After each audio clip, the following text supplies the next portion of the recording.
పశ్చిమాసియా దేశాల్లో ఎప్పుడూ ఏదో ఒక అలజడి, యుద్ధ అనిశ్చితి కనబడుతూనే ఉంటుంది. అలాగే రష్యా, ఉక్రెయిన్ వార్ దాదాపుగా 2 ఏళ్ల నుంచి నడుస్తోంది. అలాగే ఇరాన్, ఇరాక్ అనేక దేశాల్లో జరుగుతున్న అనేక యుద్ధ పరిస్థితుల నేపథ్యంలో భారత్ తన బలాన్ని దాదాపుగా 10 ఏళ్ల నుంచి పెంచుకుంటూ ముందుకు కొనసాగుతున్న సంగతి తెలిసిందే. కేవలం డిఫెన్స్ కోసమే కొన్ని వేల కోట్ల రూపాయలు వెచ్చిస్తోంది భారత్. ఈ నేపథ్యంలో ఒకవైపు పశ్చిమాసియాలో జరుగుతున్న యుద్ధం కారణంగా ఇటు తన అడుగులను కూడా వేగంగా వేస్తోంది భారత్.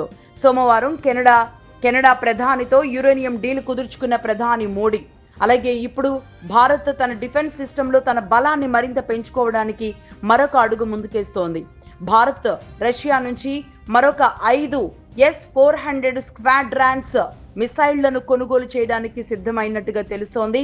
దీనిని రక్షణ శాఖలో త్వరలోనే ఆమోదించే అవకాశం ఉన్నట్టుగా కూడా సమాచారం. S-400 గురించి ఈ మధ్య మనం తెలుసుకున్నాం. ఆపరేషన్ సింధూర్ సమయంలో S-400 ఒక కీ రోల్ పోషించిన మిసైల్స్ అన్నమాట. S-400 ని 5 S-400 మిసైళ్లను కొనుగోలు చేసేందుకు భారత్ సన్నద్ధమవుతోంది. 2018లో 5 S-400 స్క్వాడ్రాన్లను భారత్ ఆర్డర్ చేయగా ఇప్పటికే 3 వచ్చాయి. ఆ 3 ఆపరేషన్ సింధూర్ సమయంలో పనిచేశాయి. ఇక మరో 2 కూడా రావాల్సి ఉంది. రష్యా నుంచి ఆ రెండింటిని కూడా ఆర్డర్ చేసి తెప్పించుకోవడానికి సిద్ధంగా ఉంది భారత్.